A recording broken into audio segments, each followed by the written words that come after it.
తెలంగాణలో గులాబీ పార్టీకి భారీ షాక్ తగిలింది. ఆ పార్టీ రాజ్యసభ సభ్యుడు, party secretary general K Keshava Rao తన ఎంపీ పదవికి రాజీనామా చేశారు. ఈ మేరకు తన రాజీనామా పత్రాన్ని రాజ్యసభ చైర్మన్ జగదీష్ ధన్ఖడ్కు అందజేశారు. తన రాజీనామాను ఆమోదించాలని కోరారు. కాగా ఇప్పటికే కేకే కాంగ్రెస్ పార్టీ అధ్యక్షుడు మల్లికార్జున ఖర్గే, ఆ పార్టీ అగ్రనేత రాహుల్ గాంధీ సమక్షంలో కాంగ్రెస్ పార్టీలో చేరిన సంగతి తెలిసిందే. గతంలో కేకే కాంగ్రెస్ పార్టీ తరఫున పలు పర్యాయాలు ఎమ్మెల్సీగా పనిచేశారు. ఉమ్మడి ఆంధ్రప్రదేశ్లో మంత్రిగానూ ఉన్నారు.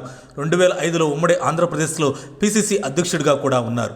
2006, 2012 వరకు కాంగ్రెస్ పార్టీ ఆయనను రాజ్యసభ సభ్యుడిగా ఎంపిక చేసింది. పలు రాష్ట్రాలకు కాంగ్రెస్ పార్టీ ఇన్ఛార్జిగా కేకే వ్యవహరించారు. తెలంగాణ ఏర్పాటు విషయంలో కాంగ్రెస్ పార్టీ ఆలస్యం చేస్తుండటంతో 2013లో కేకే గులాబీ అధినేత కేసీఆర్ ఆధ్వర్యంలో బీఆర్ఎస్లో చేరారు. ఆయనను కేసీఆర్ పార్టీ సెక్రటరీ జనరల్గా నియమించారు. అంతేకాకుండా 2014లో రాజ్యసభ సభ్యుడిగా ఎంపిక చేశారు.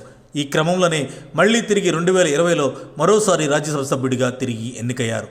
ఈ సందర్భంలోనే నాటి నుండి నేటి వరకు కేసీఆర్కు అత్యంత సన్నిహితుడిగా కొనసాగిన కేకే దాదాపు ఇంకా 2 ఏళ్ల పదవీకాలం ఉన్నప్పటికీ కేకే తన రాజ్యసభ పదవికి రాజీనామా చేశారు. కాగా కేకే కుమార్తె విజయలక్ష్మి హైదరాబాద్ మేయర్గా ఉన్నారు. ఆమె కూడా బీఆర్ఎస్కు రాజీనామా చేసి కాంగ్రెస్లో చేరిన సంగతి తెలిసిందే. కేకే ప్రస్తుతం ఆయన రాజ్యసభలో బీఆర్ఎస్ పక్ష నేతగా కూడా ఉన్నారు. పార్టీలో కూడా కేసీఆర్, కేటీఆర్ తర్వాత ముఖ్య నేతగా ఆయనకు ప్రాధాన్యం దక్కింది. గతేడాది అసెంబ్లీ ఎన్నికల్లో బీఆర్ఎస్ ఓడిపోయింది. కేవలం 39 స్థానాలకే పరిమితమైంది. పార్లమెంటు ఎన్నికల్లో ఒక్క సీటు కూడా సాధించలేదు. దీంతో ఆ పార్టీ నేతలు చాలామంది పక్కచూపులు చూస్తున్నారు. ఇప్పటికే 6 బీఆర్ఎస్ ఎమ్మెల్యేలు చేరగా గురువారం మరో 6 ఎమ్మెల్సీలు కాంగ్రెస్ పార్టీలో చేరిపోయారు. మరికొందరు సైతం ఇదే బాటలో చేరనున్నట్లు తెలుస్తుంది. ఈ నేపథ్యంలో ఒకప్పటి కాంగ్రెస్ పార్టీ నేత కేకే కూడా బీఆర్ఎస్కు రాజీనామా చేశారు. ఆ పార్టీ ద్వారా తనకు దక్కిన రాజ్యసభ సీటును కూడా వదులుకున్నారు.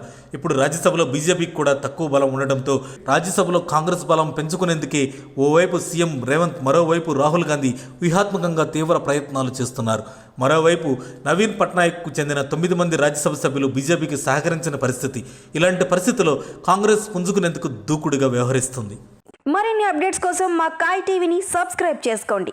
మా వీడియో కనుక మీకు నచ్చినట్లయితే లైక్ చేయండి, షేర్ చేయండి. మీ విలువైన అభిప్రాయాలను కామెంట్ బాక్స్లో తెలియజేయండి.